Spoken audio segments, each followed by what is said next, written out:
ఇప్పుడు మనం వినబోయే పెద్ద కథ జలంధర చంద్రమోహన్ గారు రచించినటువంటి ఆత్మహత్య అనే కథ. మరి కథలోకి వెళ్దామా? అసలు ఆ కథ యొక్క ప్రధాన అంశం ఏమిటో విందాం.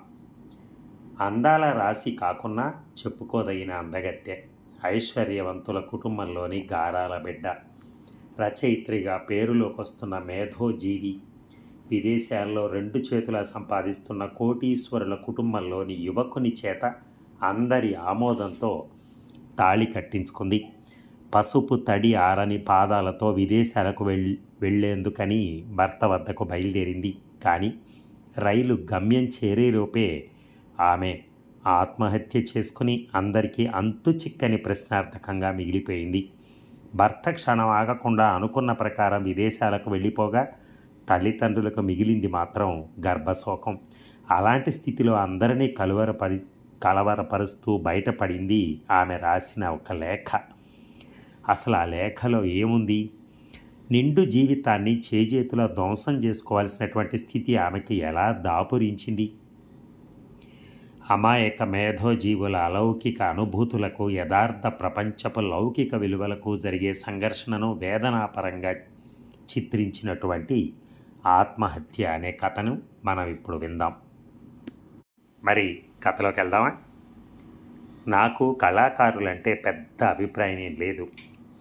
చెప్పద్దు, జీవితంలో సాయంకాలాల్లోకి వచ్చేసిన వాడిని.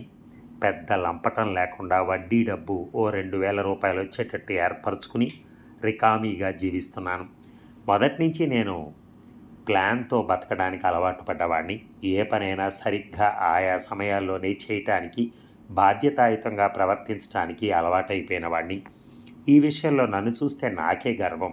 గిట్టని వాళ్ళు నన్ను డబ్బు మనిషి అంటారు. కానీ ఏమాత్రం క్రమశిక్షణ లేని వాళ్ళన్నా నాకు ఒళ్ళు మంట. వాళ్ళు జీవితంలో కష్టాలు కొని తెచ్చుకుంటారు, బాధ్యత మరొకరి మీదకి తోసేస్తారు. విధి, దేవుడు ఇవన్నీ ఎక్కడో లేవు, మన చేతుల్లోనే ఉన్నాయని నా నమ్మకం. ఇలాంటి నాకు కళాకారులంటే మంట ఉండడానికి చాలా కారణాలున్నాయి. నట విట గాయకులు పంక్తి బాహ్యులు అన్నవాడెవడో కానీ మహానుభావుడనే నా ఉద్దేశం. ఈ ఆధునిక యుగంలో ఆ లిస్టులో రచయితలు వగైరాలను కూడా చేరిస్తే మంచిదనే అభిప్రాయం నాది.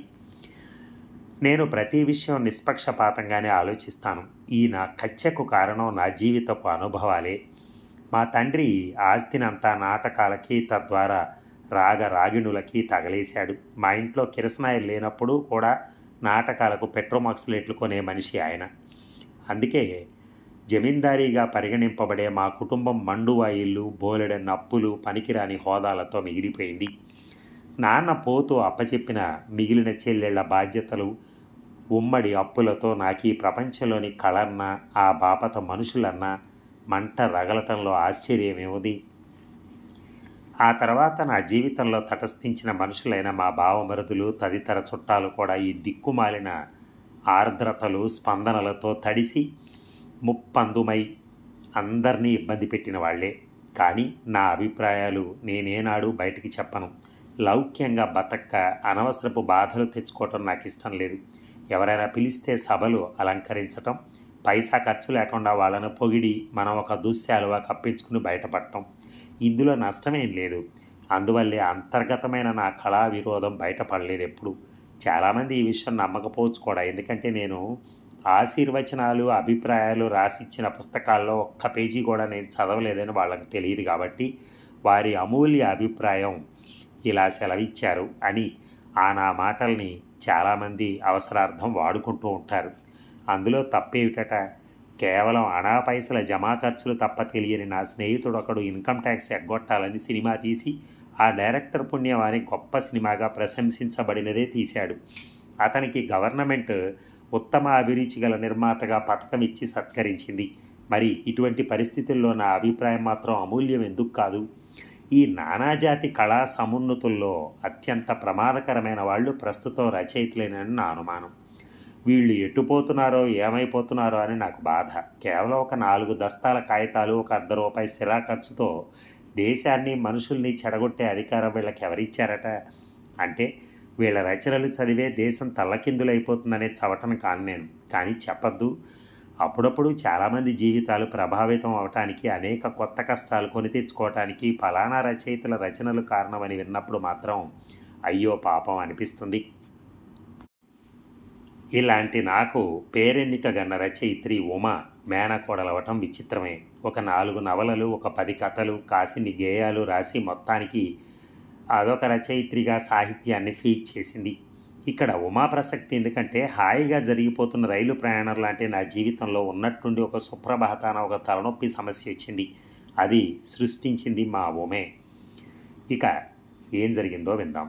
తలుపు చప్పుడయింది.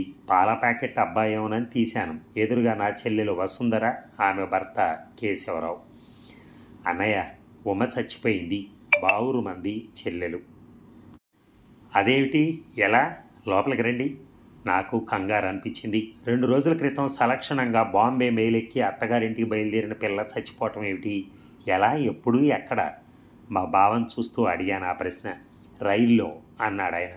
అదేమిటి, ఏదన్నా అఘాయిత్యం జరిగిందా? స్వతంత్ర భారతదేశంలో రైలు ప్రయాణాలు ఎంత భయంకరమైనవో పేపర్లో చదువుతూనే ఉన్నాం. ఎప్పటికప్పుడు అవి మనకి రావులే అనుకోకపోతే ప్రయాణం చేయలేము కూడా.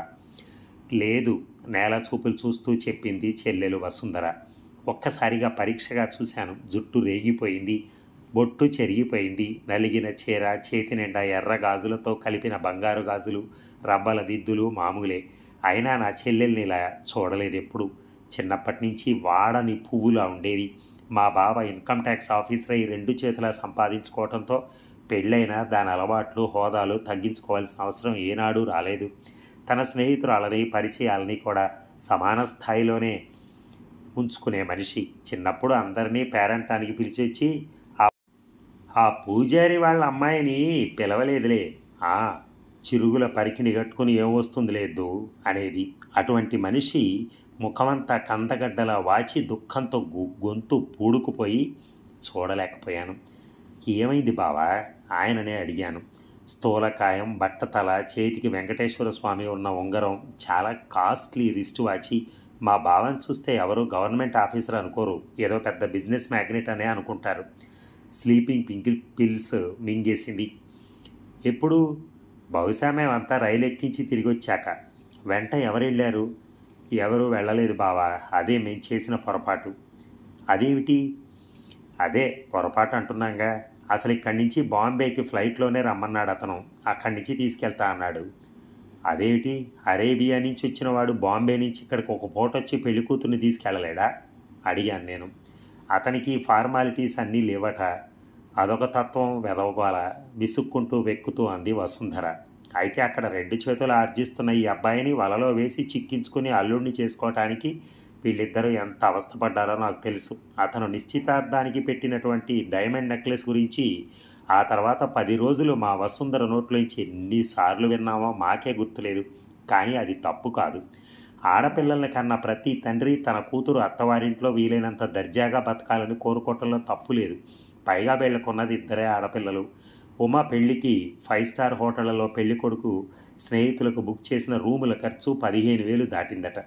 పెళ్లి ఖర్చు చెప్పనే అక్కర్లేదు. కళ్యాణ మండపంలో అయిన కరెంటు ఖర్చుతోనూ, అందరి కార్లకు పోయించిన పెట్రోల్ ఖర్చుతోనూ ఒక 4-5 కుటుంబాలు సంవత్సర కాలం హాయిగా బతకచ్చు. కానీ అలాంటి ఖర్చు తప్ప ఇలాంటి అల్లుడిని తేలేదు మరి. ఒక రకమైన బిజినెస్ లాంటిది ఇదంతా. 2 పక్కల వాళ్ల బుర్రల్లోనూ లాభ నష్టాల బేరీజులు, వాళ్లకు చేరే స్టీలు గ్లాసుల ఖరీదు దగ్గర నుంచి అంచనా ఉండనే ఉంటుంది. వీటికే ఆనవాయితీ, సాంప్రదాయం, హోదా అంటూ ఏవేవో అడ్డం పెట్టుకుంటారు అంతే. ఇది లోకల్లో రివాజు. కానీ ఇక్కడ పరిస్థితి ఏమిటి? పోనీ ఫ్లైట్లో పంపకపోయారా? వెళ్ళనంది. దాని బుర్రలో ఏముందో మాకేం తెలిసి చెప్పు. అసలు బయట పడనే లేదా? అమ్మా, ఇండియా మళ్ళీ ఎప్పుడు చూస్తానో, సరదాగా రైల్లో వెళ్తాను అంటే నిజమేలే అనుకున్నాం, కానీ ఇంత అఘాయిత్యం చేస్తుందని అనుకోలేదన్నయ్య వెక్కుతూ అంది వసుంధర. దాని జీవితంలో చెల్లి అంతగా దుఃఖపడటం నేను చూడలేదు. ఎప్పుడూ అందరినీ లొంగ తీసుకుని తను అనుకున్న మాటే చెల్లించుకుని బతికింది. దాని మాట వినేవాడు స్థితిపరుడు అయిన భర్త రావడంతో దాని జాతకం మహర్జాతకం అన్నారంతా. అయినా తోడు లేకుండా పంపడం ఏమిటి? విసుక్కుంటూనే అన్నాను. ఆయనకు ఆఫీస్ పని ఉందన్నారు అన్నయ్య. నేనే వెళ్దాం అనుకున్నాను కానీ ఎవరు వద్దమ్మా అంటూనే ఉందది. పైగా వచ్చిన బహుమతులు అవి ఇంకా సర్దనే లేదు. బోలెడంత వెండి సామాను ఇంటి నిండా, పైగా చుట్టాలు. ఇప్పుడు దాచావుగా అన్నీ, దాచుకో. ఎవరే చుట్టాలు? ఎవరు? మా అక్కయ్యలు అమ్మ వాళ్ళేగా. వాళ్ళంతా దోచుకుపోతారని నీ భయం. ఇప్పుడు దాచుకో, ఎవరి కోసం దాస్తావో అక్కసుగా అన్నాడు బావ. మా వసుంధర వాళ్ళ ఇంట్లో అడుగుపెట్టిన నాటి నుంచి మా బావ ఎంత సంపాదించినా ఆయన తరపు వాళ్ళకి 60 రూపాయల చీరలు వచ్చిన 3వ రోజు నుంచి పలకరించకపోవడాలతో ఎవరూ ఆయన ఇంట్లో తలెత్తే అవకాశం రాలేదు. పెళ్ళి కాబట్టి పిలవక తప్పలేదు. మా బావ భార్యను అడ్డు పెట్టుకుని బాధ్యతలు చాలా తప్పించుకున్నాడు. తను చెప్పడానికి మొహమాట పడని అనేకం ఆవిడ చేత చెప్పించుకున్నాడు. కానీ ఇప్పుడు జరిగిన విషాదం వాళ్ళ బిడ్డ గురించి. దాంతో లోపలి బాధ బయటపడింది. అయినా ఆయన మనిషేగా. సర్లేండి, కావాలంటే తెచ్చి అందరినీ నెత్తికెక్కించుకోండి, వద్దన్నానా అని ఆయననొక్క విదిలింపు విదిలించి అక్కడికి లక్ష్మణ్ని పంపించానన్నయ్య అంది. మరి అతను మన కింద క్లర్క్ కదా, అతను స్లీపర్లో ఉన్నాడు. ఆ అమ్మాయి ఫస్ట్ క్లాస్లో ఉంది. ఒకసారి దారిలో వచ్చి చూశాడట, నిద్రపోతుందని వెళ్ళిపోయాడట. మరి అల్లుడు ఏముంది, మాకు ఇలా అని టెలిగ్రామ్ ఇచ్చి ఉమా బాడీని పోలీసులకు హ్యాండ్ ఓవర్ చేసి ఆ రోజే వెళ్ళిపోయాడు గల్ఫ్కి, మా బావ చెప్పాడు. అదేమిటి, కనీసం ఇక్కడికి రాలేదా? అతనికి సెలవు లేదట. పైగా కాపురానికి వచ్చే పెళ్ళాం చేతుల్లో శవంలా వాళ్తే ఏమనిపిస్తుంది చెప్పు అతనికి. ఎవరి మొహం చూడలేక వెళ్ళిపోయి ఉంటాడు. ఇప్పుడు మనం వాళ్ళందరికీ ఏం సమాధానం చెప్పాలి? ఏమనుకుంటారు వాళ్ళు? ఎన్ని మాటలు పడాలో. వాళ్ళంతా హోదాల్లో ఉన్నవాళ్ళు. బిడ్డ పోయినా దాని బుర్రలో అల్లుడి జీతం, అతని వాళ్ళ హోదా, ఇచ్చిన 5-6 లక్షల కట్నం ఇవన్నీ సుళ్ళు తిరుగుతున్నాయి. నోర్మై, జరిగే చూడాలి ముందు. మా బావ వసుంధర మీద ఏ రోజు విసుక్కోలేదు. ఇలా పరిస్థితి ఇది. మరి ఇప్పుడు ఏం చేద్దామంటావు? ఏముంది, బాంబే పోలీసులను కాంటాక్ట్ చేసి శవం పోస్ట్ మార్టం జరగకుండా చూడాలి బావా. రంజిత్ వాళ్ళకి టెలిగ్రామ్ ఇవ్వాలి. ముందు కేసులు, ఎంక్వైరీలు, పత్రికల వాళ్ళు ఇవన్నీ నా బుర్రలో గిర్రం తిరిగాయి. నాకు తెలిసిన పోలీస్ ఆఫీసర్లకు ఫోన్లు, మా బావ హోదాలో ఆయన చేయగలిగిన ఇన్ఫ్లుయెన్స్లు, బొంబాయికి ఒక 20-30 ఎస్టీడీ కాల్సు, అక్కడే ఉండిపోయిన లక్ష్మణ్తో చర్చలు, ఇవన్నీ 3 రోజుల్లో జరిగాయి. అయినా పోస్ట్ మార్టం జరగకుండా ఆపలేకపోయాం. అది ఆత్మహత్య అని బయటికి రాకుండా చేసేందుకు మా బావ భయంకరంగా డబ్బు విరజిమ్మాడు. ఏదో హార్ట్ వీక్నెస్తో పోయిందని డాక్టర్ స్టేట్మెంట్ ఇచ్చారు అని అందరికీ చెప్తున్నాం కానీ ఎవరికి నమ్మకం కలిగినట్లేదు. అలాగని వారికి మాట్లాడే ధైర్యమూ లేదు. శవాన్ని తీసుకొచ్చిన రోజున విపరీతమైన జనం, పత్రికల వాళ్ళు, ఫోటోగ్రాఫర్లు, బంధువులు, స్నేహితులు. సగం మంది వార్తా సేకరణకు వస్తే సగం మంది ఉమ రచయిత్రి కాబట్టి వచ్చారని వినేదాకా దాని గురించి జ్ఞాపకమే లేదు. ఇందాకే చెప్పాను కదా, రచయిత్రులు, కళాకారులు వీళ్ళంటే నాకేం పెద్ద ఇష్టం లేదు. వాళ్ళకొచ్చే భావావేశాన్ని, వాళ్ళకి అందని తీయని అనుభూతుల్ని, అనుభవాల్ని, వాళ్ళు చేయలేనటువంటి సాహసాల్ని కాగితాల మీద పెన్ను దులిపి రూపకల్పన చేస్తారు. ఆ కవిత్వానికి వాళ్ళ జీవితాలకు నాకు తెలిసినంతలో సంబంధం కనపడదు. వాళ్ళకు వచ్చే ఒక మెరుపు లాంటి ఆలోచన కథగానో నవలగానో రూపం దిద్దుకుంటుంది. కానీ వాళ్ళ జీవితం, ఆలోచనలు వేరు. పైగా కాలంకు ఇంత, పేజీకి మరింత అని ప్రోత్సాహం ఇచ్చే పత్రికలను బట్టి కాస్త చెప్పగలిగిన నేర్పున్న ప్రతి ఒక్కరూ దీన్ని కుటీర పరిశ్రమ చేశారన్న అభిప్రాయం. నేను సినిక్నన్నా సరే, నేను చూసినంతలో, చదివినంతలో నాకు అర్థమైంది ఇదే. చాలా గొప్ప రచయితలు అనేవారు ఏం మిగిల్చుకోలేదు, పేరు దరిద్రం తప్ప. అయినా కవితా స్వేదాన్ని కాగితాల మీద గుమ్మరించి కన్నీరు తెప్పించే చాలామందికి నిజ జీవితంలో కన్నీటి బొట్టుకి విలువ తెలియదు. వారి అనుభవాలు వేరేమో కానీ నా మాటలు ఇవే. అందుకని ఉమను ఒక రచయిత్ర అనటం కన్నా నా మేనకోడలు ఎంఏ పాస్ అయింది, వీణ వాయిస్తుంది అంటూ ఆలోచించుకోవడం బాగుంటుంది నాకు. చాలా పత్రికలు కాలం కట్టి ఉమ గురించి రాశాయి. ప్రఖ్యాత రచయిత్రి ఉమాదేవి ఆత్మహత్య చాలా గొప్పగా, అందంగా, అందరూ గుర్తించి ఆలోచించేటట్టు చేసిన పనేనన్న మాట ఉమ చేసింది. అరబ్బు దేశాల్లో పనిచేస్తున్న కోటీశ్వరుడైన ఒక అందగాడు యువకుడైన వ్యక్తి చేత బుద్ధిగా అందరి ఆడపిల్లల్లాగే తాళి కట్టించుకుని భర్త దగ్గరికి వెళదామని చెప్పని రైలు ఎక్కి శవంగా అతని చేతిలో వాలిన ఒక యువతి కథ.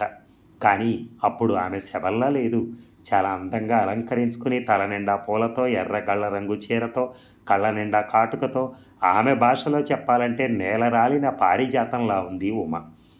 గ్లామర్ క్వీన్స్ అయిన సినిమా ఆర్టిస్టులనే కాదు, కొందరు అందగత్తెలు కూడా పత్రికలకు ముఖపత్ర సుందరులుగా పరిగణించబడవచ్చు అని నిర్ణయించుకున్న ఒక పత్రిక ఉమ ఫోటో పత్రిక అట్ట మీద వేసింది. అందులోనే పై వాక్యాలు రాసింది. చనిపోయిన కారణం ఇంకా తెలియదని రాసింది. కొన్ని పత్రికలు మామూలుగానే వాళ్ళ ఊహను నిజంగా రాశాయి. కొన్ని నిజాయితీ గల పత్రికలు ఇది మా ఊహ, నిజం కావచ్చు అని రాశాయి. నాకు ఈ మొత్తం గందరగోళంలో నచ్చనిది ఏమిటంటే, ఎక్కడో అరబ్బు దేశాల్లో ఉన్న ఉమ భర్త మీద వ్యాఖ్యానాలు రాశారు కొంతమంది. మరికొందరు ఆమెకు అజ్ఞాత ప్రేమ కథ ఉందని రాశారు. ఆమె తల్లి తండ్రి ఆమె ఇష్టాన్ని మన్నించలేదు కాబట్టి కసాయి వాళ్ళు అన్నారు. కట్నం విషయంలో తేడా వచ్చిందని, అభిజాత్యం ఉన్న ఆడపిల్ల కాబట్టి ఆత్మహత్య చేసుకుందని, ఆమె అత్తవారిని క్రిమినల్ కోడ్ కింద బుక్ చేయాలని కొందరు అన్నారు. శవదహనం న్యాయంగా ఆమె భర్తే చేయాలి, కానీ నాకు ఈ సెంటిమెంట్ లేవు, నేను రానని స్పష్టంగా చెప్పేట ట్రంకాల్లో. సరే తండ్రి చేయొచ్చని బ్రాహ్మలు అడ్జస్ట్మెంటు అమెండ్మెంటు చేశారు. ఉమా స్నేహితురాళ్ళు ఒక 5-6 రచయితలు వచ్చి దుఃఖపడ్డారు. నేల రాలిన పారిజాతం అని అప్పటికప్పుడు కవితా గానం చేశాడు ఒక ఆసు కవి. విపరీతంగా ఏడ్చాడు లక్ష్మణ్.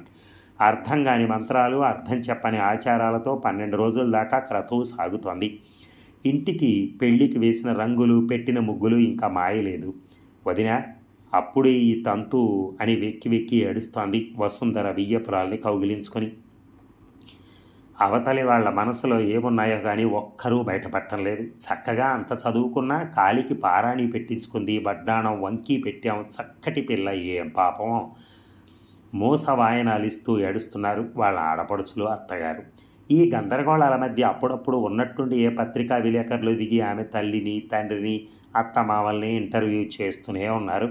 12వ రోజున ఈ గందరగోళం అంతా చూస్తూ దూరంగా పడకుర్చీ వేసుకుని కూర్చున్న నాకు అరికాలు మంట నెత్తికొస్తోంది. చచ్చిన వాళ్ళ కళ్ళు చారడేసి అని చెప్పుకోవాలి కాబట్టి ఊరుకున్నాను, కానీ ఇంత కొట్టు పెట్టి చచ్చిపోయిన ఉమ మీద నాకు చాలా కోపంగా ఉంది.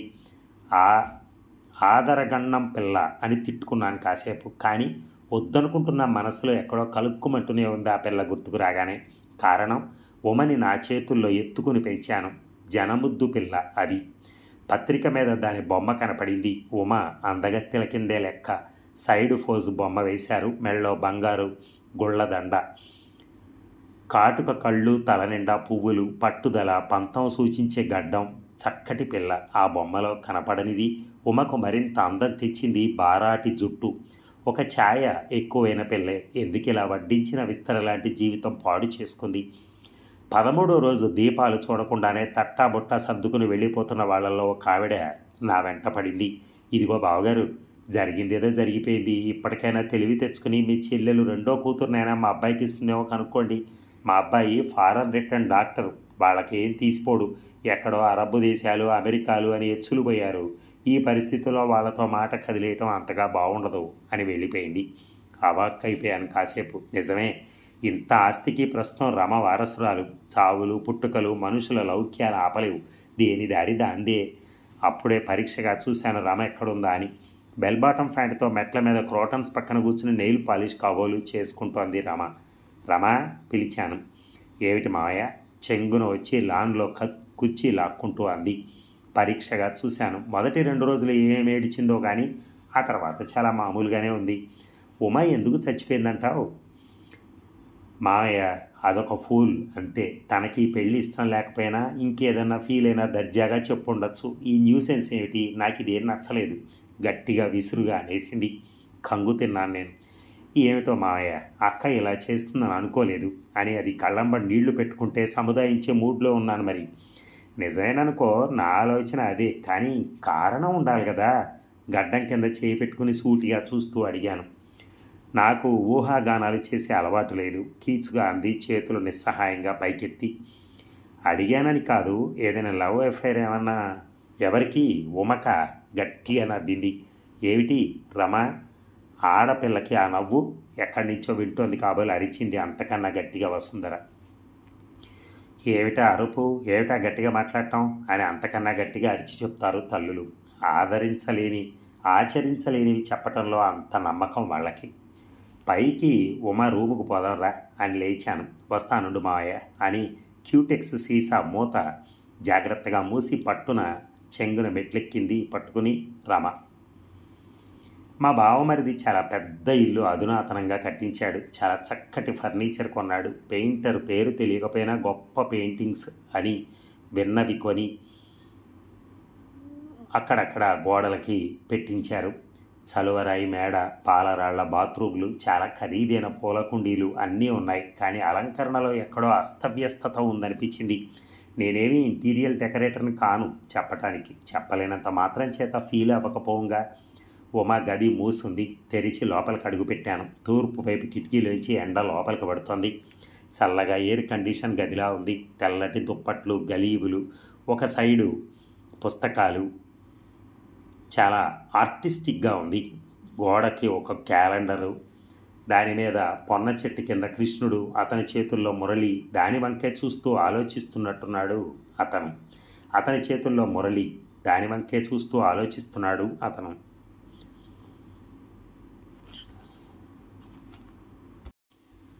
ఉమ గది మూసి ఉంది. తెరిచి లోపలికి అడుగుపెట్టాను. తూర్పు వైపు కిటికీలోంచి ఎండ లోపలికి పడుతోంది. చల్లగా ఎయిర్ కండిషన్ గదిలా ఉంది. తెల్లటి దుప్పట్లు, గలీబులు, ఒక సైడు పుస్తకాల ర్యాక్, చిన్న ట్రాన్సిస్టరు, ఏదో శిల్పంలో బిగించిన ఆర్టిస్టిక్ గడియారం, మామూలు కార్పెట్టు, ఇక టేబుల్ మీద మట్టి బొమ్మ, రాధాకృష్ణ కాబోలు. 10 రూపాయల ఖరీదు కూడా చేయదేమో, అయినా చాలా ఆర్టిస్టిక్గా ఉంది. గోడకొక క్యాలెండరు, దాని మీద పొన్న చెట్టు కింద కృష్ణుడు, అతని చేతుల్లో మురళి. దాని వంకే చూస్తూ ఆలోచిస్తున్నట్టున్నాడు అతను. వెనకాల యమునా నది, దాని కింద రాధా భావన అని రాసింది. పుస్తకాలు తిప్పి చూశాను. గొప్ప లిటరేచర్ అనిపించేవి అన్నీ ఉన్నాయి. ఒక మూల స్టాండ్ మీద వీణ. అంతకన్నా ప్రత్యేకత ఏం కనపడలేదు నాకు ఆ గదిలో. నిశ్శబ్దంగా ఉంది. చుట్టుపక్కల ఆమె రాసుకునే బల్ల దగ్గర నిలబడ్డాను. ఏమైపోయావో మా నువ్వు అనుకున్నాను. ఇక్కడే ఉన్నాను మావయ్య అని నవ్వినట్టు అనిపించింది. ఉలిక్కి పడ్డాను. చుట్టూ చూశాను. రమ ఏదో పుస్తకాలు తిప్పుతోంది. ఎవరూ లేరు. నా భ్రాంతి కాబోలు. ఇంకెక్కడి ఉమా? తలుపు దగ్గరికేసి వస్తుంటే రంగుల పూసలు శబ్దం చేశాయి. వాటికి కట్టిన మువ్వలు కాబోలు రవళించాయి. వీణ ఎవరో శృతి చేసినట్టుగా మోగింది. ఏమిటది రమ? ఏం లేదు మావయ్య, గాలికేమో అంది తలుపు నా వెనకాలే మూసేస్తూ. ఇల్లంతా తిరిగాను. ఎందుకో ఉమ గురించి ఆలోచన. ఎలా ఉండేది ఉమ? ఎప్పుడూ ప్రత్యేకంగా ఆలోచించలేదు నేను. నా చెల్లెల కూతురు గురించి ఇంకేముంటాయి ఆలోచించడానికి? ఉమ కొంచెం సాత్వికురాలు, రమ కాస్త అదరగండం చేసేది, అంతే నాకు తెలుసు. ఇక మేడ మెట్ల వారుగా కింద వరండాలో లక్ష్మణ్ స్టూల్ మీద కూర్చుని ఎవరితోనో మాట్లాడుతున్నాడు. సామాన్లు ఏవో లెక్క చూస్తున్నాడు. మనిషి బాగా నలిగిపోయాడు. గడ్డం మాసిపోయి ఉంది. భుజం మీద ఒక మాసిన నాప్కిన్ ఉంది. పాపం ఈ 13 రోజుల హడావిడంతా అతని మీదగానే జరిగింది. మా వసుంధర దృష్టిలో క్లర్కులు వగైరాలంతా వాళ్ళ ఆయనకు తనకి ఊడిగం చేయటానికే ఉన్నారనే. పాపం వాళ్ళు వాళ్ళ అయ్యగారి దృష్టిలో మంచిగా ఉండడానికి అలాగే పనిచేసి పెట్టేవారు. స్వతంత్ర భారతదేశం అంటారు కానీ ఈ సేవా పరాయణత, స్వామి భక్తి వగైరా పదాల కింద ఆ స్వతంత్రత ఎప్పుడో సమాధి చేయబడింది. లక్ష్మణ్ విషయం అలా కాదు. ఇలాంటి వాళ్ళు మరీ బాధ్యతలు నెత్తినేసుకుని అందరి పనులు చూస్తూ వాళ్ళు సంఖ్యలు వాళ్లే వేసుకుంటారు. ఈ బాపత మనుషుల్ని ఎవరూ రక్షించలేరు. వాళ్ళ కర్మ అంతే. మెల్లగా వెళ్ళి దగ్గరగా నిలబడ్డాను. వంట వాళ్లకు లెక్కలు కట్టి డబ్బిస్తున్నాడు. ఇంకొక 10 రూపాయలు ఎక్కువేసి ఇవ్వండి బాబు అంటున్నాడు వంటవాడు. సర్లే, అమ్మగారు నన్ను తిడతారు అంటూనే సర్దుతున్నాడు అతను. మా వసుంధర ఇలాంటి విషయాల్లో మహా గట్టి.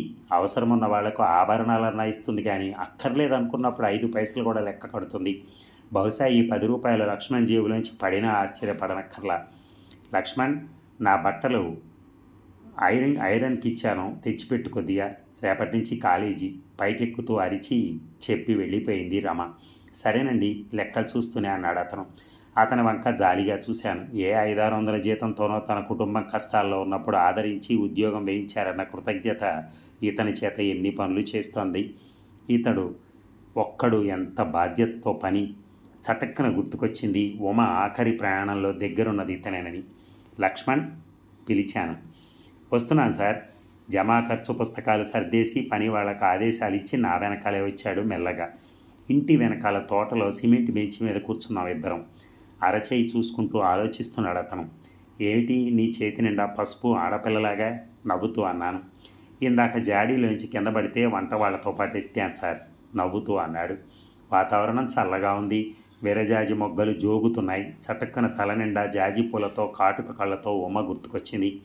లక్ష్మణ్, ఉమ ఎందుకు పోయిందంటావు? సూటిగా అడిగాను. ఒక్కసారి తలెత్తి చూసి తల వంచుకున్నాడు. మాట్లాడలేదు. అతనికి తెలిసి ఉండకపోవచ్చు. అయినా అతనికి ఎలా తెలుస్తుంది? ఎందుకు చచ్చిపోయిందో ఆలోచిస్తూ అన్నాను. బతకలేక. టపీమని సమాధానం ఇచ్చాడు. ఉలిక్కిపడ్డాను. నిజానికి అదేం గొప్ప సమాధానం కాదు. బతకలేకే చచ్చిపోతారు. కానీ లక్ష్మణ్ అలా సమాధానం ఇవ్వటం కొంచెం ఆశ్చర్యం అనిపించింది. పరీక్షగా అతని వంకే చూశాను. సూటిగా నా వంక చూస్తున్నాడు. అతని కళ్ళు నిర్మలంగా ఉన్నా అందులో కన్నీటి పొర. దూరంగా ఎక్కడి నుంచో అయ్యప్ప భజన తాలూకా విచిత్రమైన సంగీతం వినిపిస్తోంది. నిజం సార్, ఆవిడ బతకలేకే చచ్చిపోయారు. ఎలా అని అడక్కండి, నేను చెప్పలేను. నాకు తెలియదు కూడా. కానీ ఇలా ఏదో అవుతుందని మొదటి నుంచి అనుకుంటూనే ఉన్నాను నేను. ఆశ్చర్యంగా చూశాను. ఇతను మా వాళ్ళ ఇంట్లో పనిచేసే మామూలు క్లర్క్. కనీసం వాళ్ళింటి గోడల డిస్టెంపర్కి కర్టెన్లకు ఉన్న ఖరీదు కూడా చేయని మనిషి అక్కడి వాళ్ళ దృష్టిలో. కానీ మనిషి. ఎందుకని అలా అనిపించింది లక్ష్మణ్ నీకు? కుతూహలంగా అడిగాను. చెప్పలేను సార్. కారణం ఆమె గారి పట్ల ఆగిపోయాడు.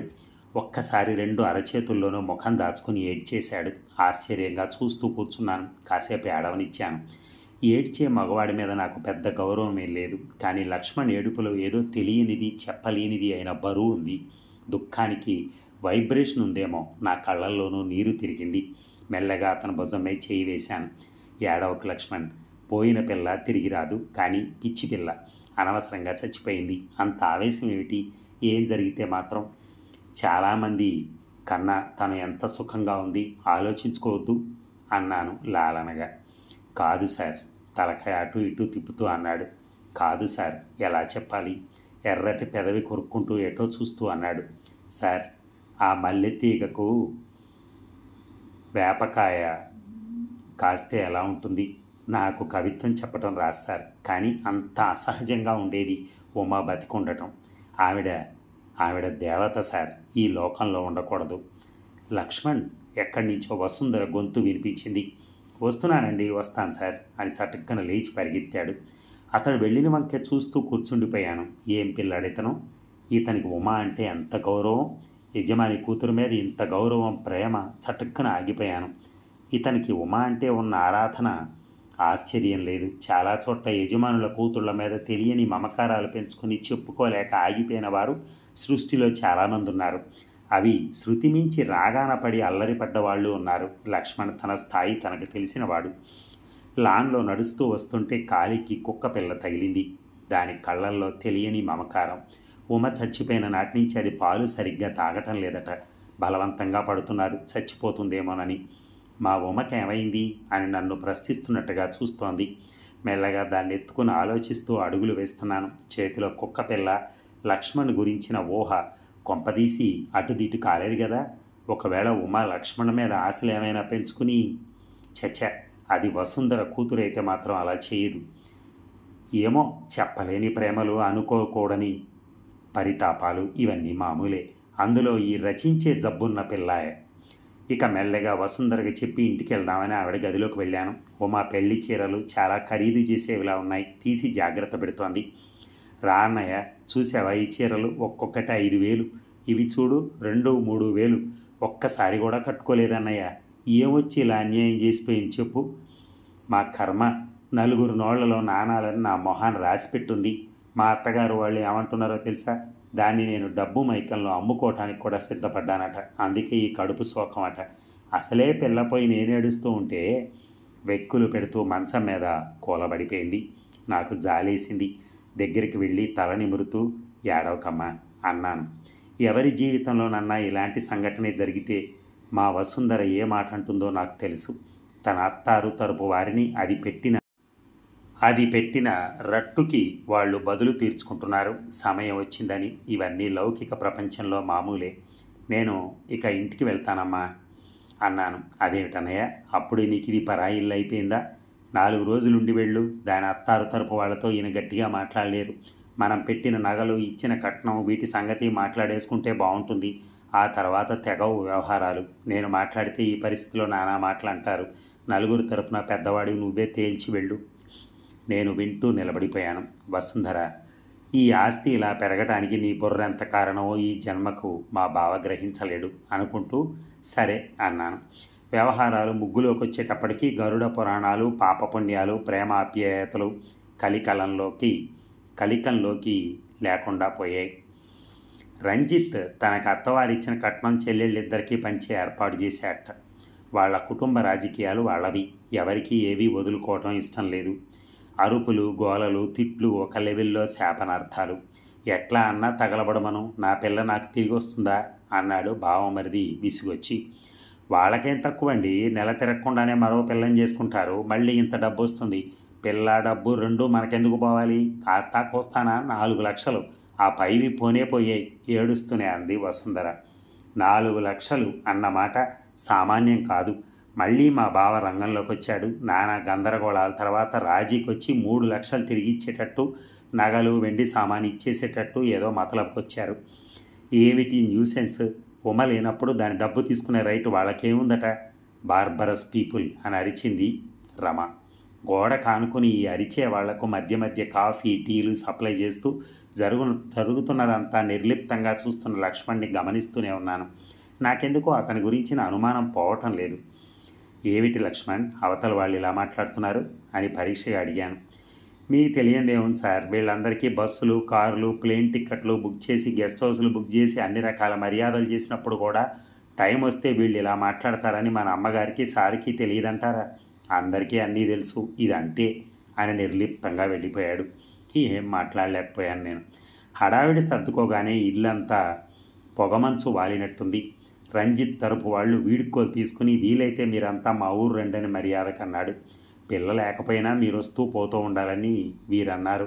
ఇంకా ఎవరు ఎక్కడికి రారని అందరికీ తెలుసు. ఇదంతా ఫార్మాలిటీ అంతే.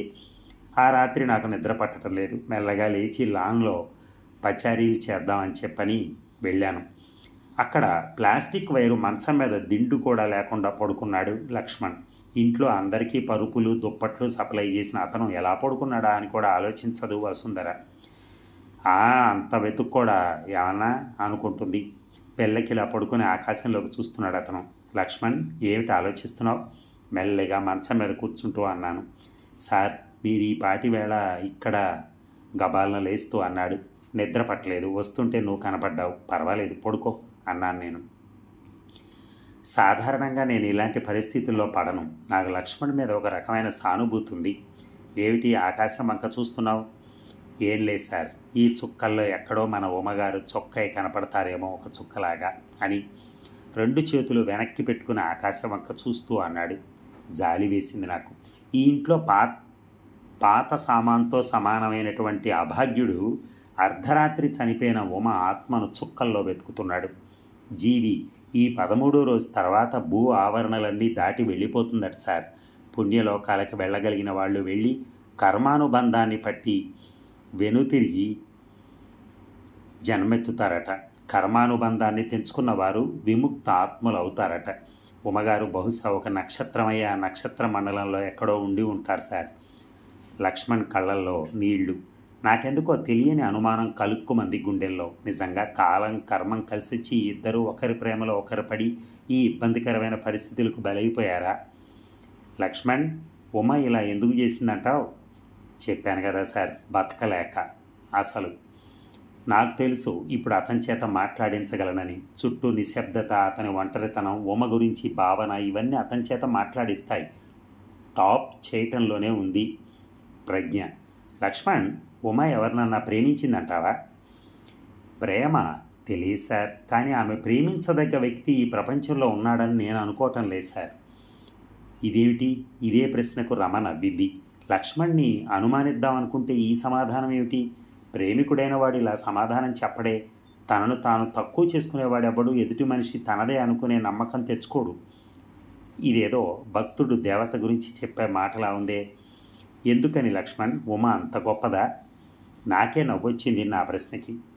నా మేనకోడలు నా ముందు గౌన్లు దొడుక్కుని తిరిగిన పిల్ల, దానికి గొప్పతనం ఆపాదించుకుని ఈ అమాయకుడు దుఃఖపడటం, నేను అడగటం చాలా బాగుంది. ఈ విషయమే కదిలించినప్పుడు ఏమో మొదనష్టపు పిల్ల తలెత్తుకోకుండా చేసింది. ఏం తక్కువ చేశామని అని పంచాంగం విప్పింది వసుంధర. ఏమో బావా, దానికి ఏం కావాలా అని మేమెప్పుడు ఆలోచించలేదేమో. నాకు ఎంతసేపు డబ్బు సంపాదన జాగ్రత్త పట్టడంతో సరిపోయింది. తల్లి చూసుకునేదంతా. ఏమో అందరూ తల్లులు అమ్మలు కాలేరేమో. తడి అంగవస్త్రం ముఖానికి అడ్డం పెట్టుకుని శ్మశానం నుంచి రాగానే బావురుమన్న బావ గుర్తుకొచ్చాడు. ఏమిటి ఉమ, ఎవరికి అర్థం కానిదా? మన మధ్య ఉన్న కొన్ని మనకసలు తెలియనివి ఉంటాయి. ఇన్నాళ్ళు దాని గురించి ఆలోచించలేదు. ఇప్పుడు ఒప్పుకోక తప్పదేమో మరి. అదంతా నాకు తెలియదండి. ఆమెతో నేను ఎక్కువ మాట్లాడేవాడిని కాదు. చెబితే వినేవాడిని. ఆవిడకు ఈ ఇంట్లో మనుషులకు చాలా తేడా ఉంది సార్. ఎన్నోసార్లు నేను ఉద్యోగం వదిలి వెళ్ళిపోవాలనుకున్నప్పుడు, ఇంట్లో కష్టాలు భరించలేక చచ్చిపోదామనుకున్నప్పుడు ఆమె గారే నన్ను ఆపారండి. పరిస్థితుల్ని, మనుషుల బలహీనతల్ని చూసి నవ్వుకోవటం, ఆ తర్వాత క్షమించటం ఆమె నేర్పారండి. దాంతో నాకు కోపం, అర్థం లేని ఆవేశం తగ్గిపోయాయి సార్. మరీ చీప్గా ప్రవర్తించే వాళ్ళని చూస్తే జాలేస్తుందంతే. అటువంటి ఉమగారు చచ్చిపోతే నేను నా చేతుల మీదుగా ఇదంతా పెదవి బిగబట్టి దుఃఖం ఆపుకున్నాడు అతను. అతని కళ్ళల్లో నీళ్లు, కానీ మనస్సు ఏడుస్తోందని నాకు అర్థమైంది.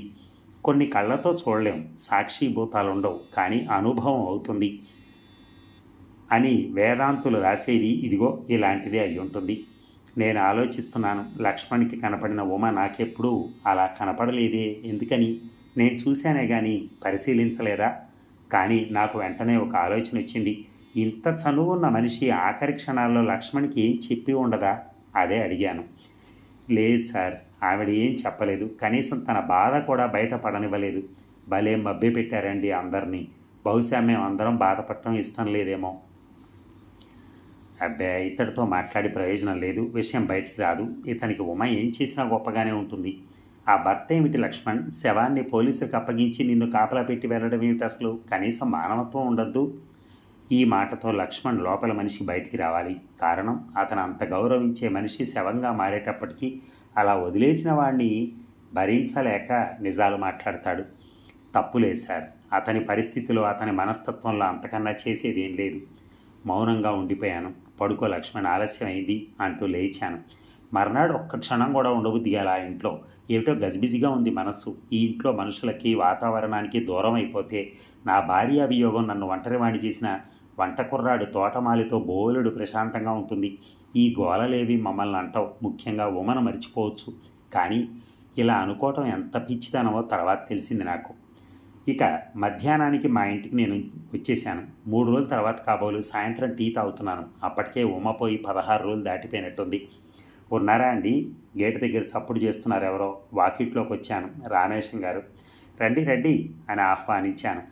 ఈ మధ్య వచ్చాను, మీరు లేరు. ఒక ఆట వేద్దామా? సలక్షణంగా అంటూనే చెస్ బోర్డు, కాయిన్స్ తెప్పించాను. అవన్నీ సర్దుతున్నారు. ఆయన వంకే చూస్తున్నాను నేను. రామేశం గారి పరిచయం చాలా తమాషాగా జరిగింది నాకు. బాబుగారు అని ఒకరోజు పొద్దున్నే పిలుపు వినపడింది. చూద్దును కదా, నీరు కావి పంచ, విభూది రేఖలు, పిలక, ఆజానుబాహుడైన మనిషి సాక్షాత్తు శివుళ్ళో ఉన్నాడు. చేతిలో పూలబుట్ట. ఏం కావాలి మీకు? రండి అన్నాను. ఏం లేదు, ఇవాళ మా ఇంట్లో దేవీ పూజ. అదిగో ఆ 4వ ఇంట్లో వెనక షెడ్లో అద్దెకుంటున్నాం మేము. నా పేరు రామేశం అంటారు. మీ ఇంట్లో మందార పువ్వులు కోసుకెళ్దామని వచ్చాను. అమ్మవారిని జపాకుసుమ బాసురాం అన్నారు కదండి, అందుకని. దానికేం అభ్యంతరం, సలక్షణంగా తీసుకెళ్ళండి అన్నాను. బుట్ట నిండా పువ్వులు తీసుకుని అమ్మవారి ఆశీర్వచనం మీకు ఎప్పుడూ ఉండాలి అని చెప్పి వెళ్ళిపోయాడు. ఆ తర్వాత మరొకసారి నేనే రమ్మనమని ఆహ్వానించాను. మాటల సందర్భంలో ఆయనకి చెస్ ఆడటం వచ్చని తెలిసింది. అప్పటి నుంచి ఆయనే మా ఇంటికి అప్పుడప్పుడు వస్తూ ఉంటారు. ఏదో పత్రికల్లో వాటిల్లో మంత్రశాస్త్రం గురించి రాస్తూ ఉంటారట. ఆయన భార్య ఇద్దరే కాబట్టి తృప్తిగా బతికేస్తున్నారు. పిల్లలు ఎక్కడో ఉద్యోగాల్లో ఉన్నారు. నా పరిధిలోకి వచ్చేవారెవరు నాతో అతి చనువు తీసుకున్నంతకాలం నేను మంచి స్నేహితుడినే. కానీ ఇంట్లో ఆడదిక్కు ఉండదు కదా అని పనివాడి చేత అతిగా కాపీలు తెప్పించుకోవటం, నేను లేకపోయినా నా ఇంట్లో జొరబడి పేపర్లు వగైరా చదివేయటం, నా వస్తువులు వాడుకోవటం, లేకపోతే ఇంట్లో బాధ్యతలు తప్పించుకోవడానికి కోసం రోజులో 35 దినం మా ఇంట్లోనే పడుండి మా ఇల్లు క్లబ్గా ఉపయోగించుకుని నాకు ప్రైవసీ లేకుండా చేయటం, ఇవేవి భరించను నేను. ఇటువంటి పరిచయస్తుల కన్నా ఒంటరితనమే బాగుంటుంది నాకు. కానీ రామేశం గారు వీటిలో ఏ అలవాటు లేనివాడు. టైమింగ్ మెయింటైన్ చేసేవాడు. తక్కువ మాట్లాడేవాడు. ఆయనకి కాఫీ అలవాటు లేదు కాబట్టి బాధే లేదు. ఎప్పుడన్నా నా బలవంతం మీద మజ్జిగ తీసుకునేవాడు. కానీ ఈయన కూడా నా రూల్స్లో అతి ముఖ్యమైనదాన్ని అతిక్రమించాడు. కానీ దానివల్ల నాకు మరింత చేరువే అయ్యాడు. నాకున్న నియమాల్లో అప్పు అడగకపోవటం ఇవ్వకపోవటం అనేది ముఖ్యమైంది. ఎన్నో సుఖాలు కాదనుకుని అవసరాలను కూడా మానుకుని పైసా పైసా కూడబెట్టి దాచుకున్న డబ్బు చాలా సులభంగా అప్పు తీసుకునే వాళ్ళంటే భరించలేని కోపం నాకు. అలాగే నేను అడిగే పరిస్థితి నాకు రాకూడదనే పట్టుదల నాకు. అటువంటి నన్ను రామేశం గారు భార్యని హాస్పిటల్లో చూపించాలని 400 అప్పు అడిగాడు. నేను ఇరకాటాన పడ్డాను.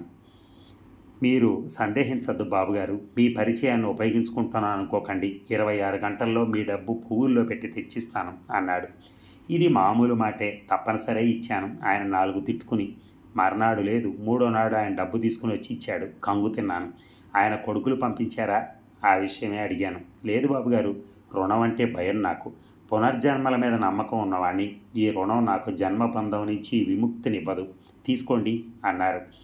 నేను మాట్లాడలేదు. ఆ తర్వాత చెస్ ఆడేటప్పుడు ఆయన చేతికుండే బంగారు ఉంగరం లేకపోవడం చూశాను. అప్పుడే కాదు, మరెప్పుడూ కనపడలేదు. అది డబ్బు ఎక్కడి నుంచి వచ్చిందో నాకు అర్థమైంది. కానీ నేనేం మాట్లాడలేదు. ఇదిగో, మనకు నమ్మకం ఉన్నా ఉండకపోయినా ఈ విధి, కర్మ, రుణం ఇవన్నీ నమ్మే వాళ్ళతో మనకు బోలెడు సుఖం. మనకు సేవ చేసి కృష్ణార్పణం అనుకుంటారు. వాళ్ళకు మనం ఏదైనా చేస్తే రుణవిముక్తి అని అణా పైసలతో లెక్క తేల్చేస్తారు. అలాంటి ఛాందసుడు రామేశం గారు. అందుకే ఆయనతో స్నేహం కుదిరింది నాకు. ఏమయ్యారు మీరు? 20 రోజులుగా అయిపోలేరు ఆట కట్టిస్తూ అన్నాడు. మా మేనకోడలు ఒక పిల్ల పోయిందండి. అయ్యో, ఎంత పని జరిగింది చెప్పరేమండి మరి? ఎలా, ఎప్పుడు? మొన్న ఈ మధ్య ఒక పిల్ల పెళ్లి జరిగినట్టుంది. ఇప్పుడు ఆ పిల్లేనండి పోయింది. శివ శివ, ఎలా జరిగిందండి? ఆయన గొంతులో కంగారు, ఆప్యాయత, వాటిల్లో నిజాయితీ ఉన్నాయి. మామూలు పరిస్థితులు. ఆయన మరొక రకం వ్యక్తి అయితే డాక్టర్ సర్టిఫికెట్స్, హార్ట్ అటాక్ ఇవి చెప్పేవాడిని. ఆ స్థితిలో ఎందుకో రామేశం గారితో అబద్ధం చెప్పలేకపోయాను. పైగా ఆయన స్కాండల్ మ్యాంగర్ కాదు, నిజాయితీపరుడు. మెల్లగా అక్షరం ఆలోచించి చెప్పాను జరిగిన విషయం. అయ్యో పాపం, పిచ్చి పిల్ల, బతకలేక చచ్చిపోయి ఉంటుంది బాబుగారు. ఒళ్ళు మండింది నాకు. ఎవరిని చూసినా అదే మాట. బతకలేకపోవడం ఏమిటి అసలు? నాన్సెన్స్. శుభ్రమైన తల్లి, తండ్రి, బోలెడంత ఆస్తి, స్థితిపరుడు, హోదాగల మొగుడు, ఏది కావాలంటే అది తెచ్చిపెట్టే మనుషులు. ఏం కాదని చచ్చిపోవటానికి అసలు ఏం తక్కువైందని అదే చెడా బయటికి అనేశాను రామేశం గారితో. బాబుగారు, మీ దృష్టిలో అత్యంత విలువైనవి ఆ అమ్మాయికి లెక్కలో లేనివి కావచ్చు. ఇన్ని లౌకిక సుఖాలను వదులుకుని చచ్చిపోయిందంటే ఆ బిడ్డ ఎంత బాధపడిపోయిందో.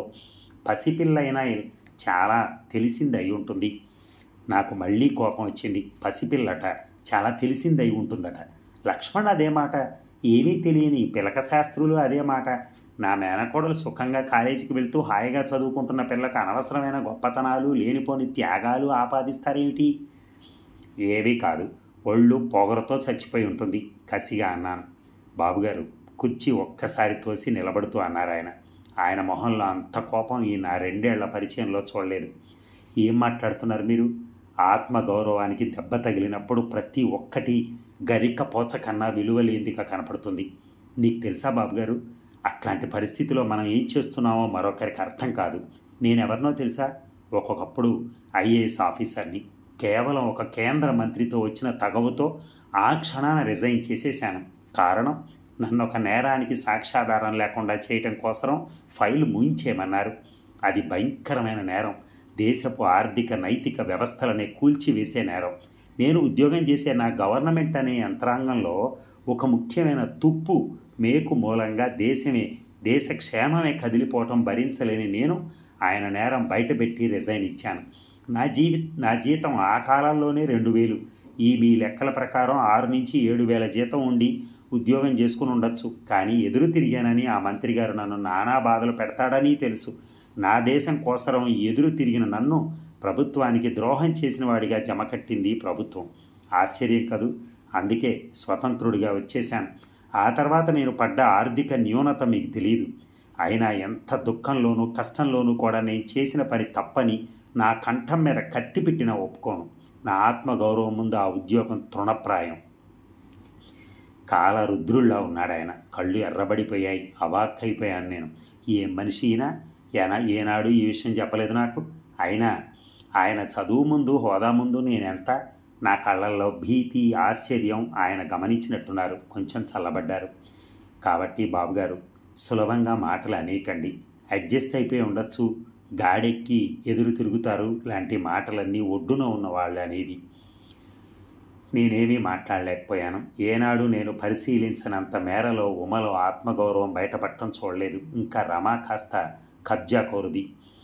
అనుకున్నవి అయ్యేదాకా నిద్రపోయేది కాదు. కానీ మరి ఉమ చేసింది ఈ పని ఎలా? చెస్ బోర్డునే తీక్షణంగా చూస్తున్నారు రామేశం గారు. ఇవాటికి ఎన్నో రోజు? 16. ఏదో లెక్కలు కట్టారు. అమ్మాయి పోయిన తిథి మళ్ళీ ఆయనే లెక్క కట్టారు. ఆలోచించారు, వేళ్ళు చాపారు, ముడిచారు. నేను ఆశ్చర్యంగా చూస్తున్నాను. ఏమిటి మనిషి? జాతకరీత్యా అమ్మాయికి మారకం రోజులే బాబు. కాస్త ముందుగా ఈ జాతకం తెలిసినా ఈ ప్రయత్నం తప్పించగలిగే వాళ్ళమేమో. కానీ విధి.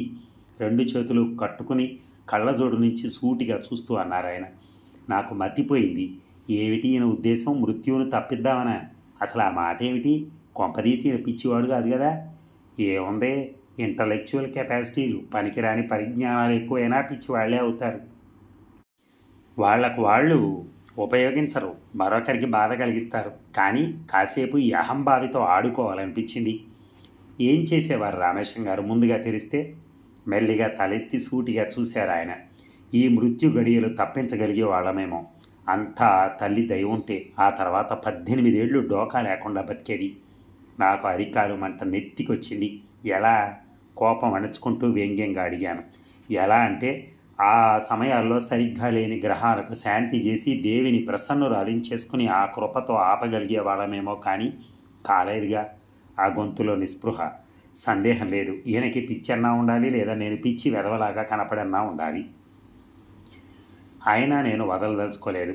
బాబుగారు, గ్రహాలు అవి ఆకాశంలో రూపం దాల్చి పీఠం వేసుకుని కూర్చుని ఏది ఈ మనుషులు ఇచ్చే తర్పణం కోసరం, నైవేద్యాల కోసరం ఎదురు చూస్తూ ఉంటాయంటారు.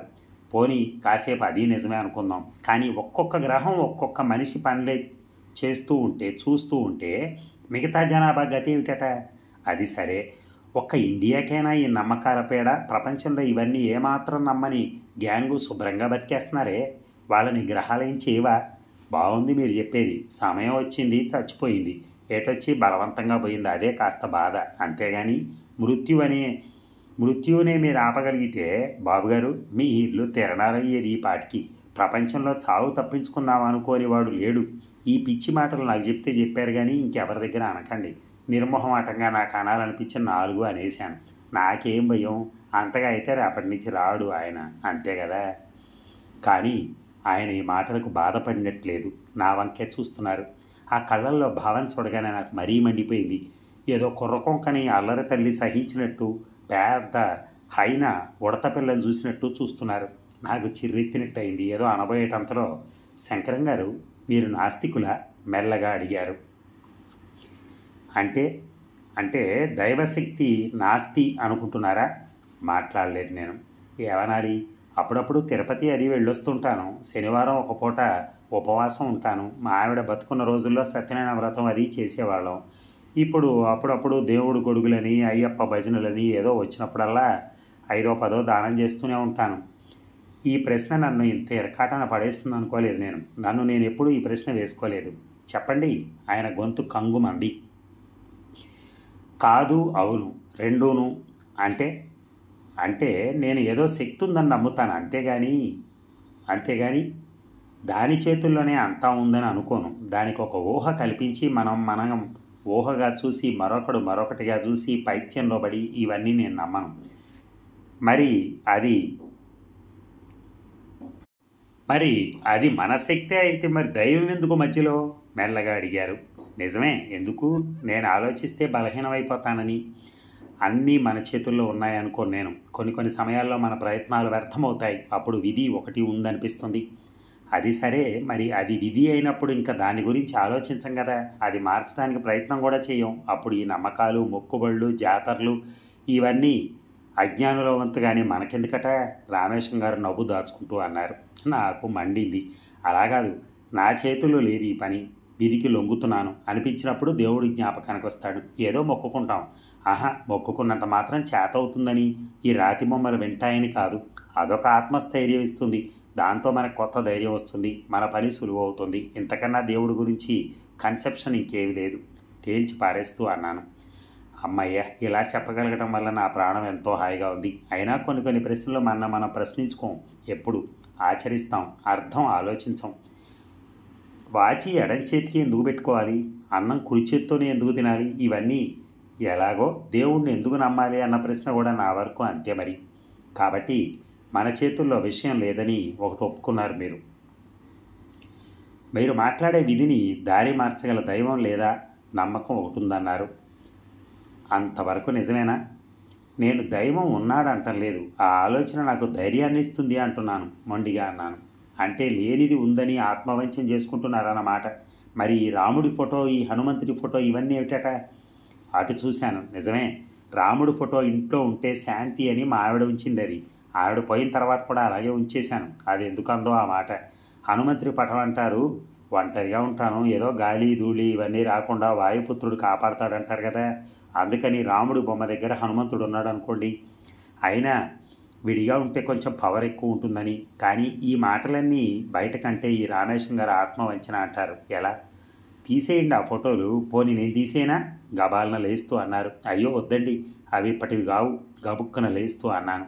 ఈ ముసలాడు అసలే తిక్క మనిషి కూడా.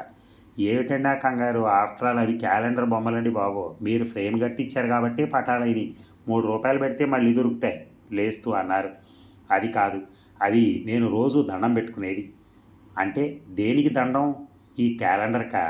పోయిన సంవత్సరం ఈ బొమ్మలు వేసిన కంపెనీ వాళ్ళు ఈ సంవత్సరం అర్ధనగ్న సుందరిని వేశారు. కాబట్టి ఆర్టిస్టులోనో క్యాలెండర్లోనో దేవుడు లేడు. మరి మీ పూజ ఎవరికట? నాకు నమ్మకం ఉన్న అజ్ఞాత శక్తికి. అంటే అదొచ్చి ఈ క్యాలెండర్లో కూర్చుంటుందా? నా వరకు అంతే మొండిగా అన్నాను. దానికేం పని లేదా ఏమిటి? ప్రపంచం మొత్తం వదిలి మీ క్యాలెండర్లో కూర్చుని మిమ్మల్ని రక్షించడమేనా? ఏమో, నాకు మొక్కుకుని వెళ్తే అనుకున్న పని అవుతుంది అంతే. ఓహో, అంటే మీ దృష్టి ప్రకారం సృష్టి శక్తో అజ్ఞాత శక్తో ఏదో ఎంత చీప్ అంటే మీ మాటలు విని మీ కోరికలు అవి ఎట్లాంటివైనా సరే తీర్చి మీ కొబ్బరికాయలు మొక్కుబడులు ఆస్వాదించి మిమ్మల్ని రక్షించి మీ వెనకాలే వచ్చి మీ పనులు చేసి పెడుతోందన్నమాట. ఇదేనా భగవంతుడంటే మీ కన్సెప్షన్? ఆయన మాటలు మంచు కత్తి జడిపిస్తున్నట్టున్నాయి. అలా అంటే ఏవో కానీ అయోమయంలో పడుతూ అన్నాను నేను. మా బామ్మగారు చిన్నప్పుడు ఊరు వెళ్ళొస్తే చాలు రాసులు కొద్దీ వండి నైవేద్యం చేసేది. ఎందుకంటే తనంత శ్రద్ధగా ఎవరో పెట్టకపోవడం వల్ల దేవుడు పస్తు పడుకున్నట్ట. ఇలా తింటూ పోతే పాపం ఆ దేవుడి గతి.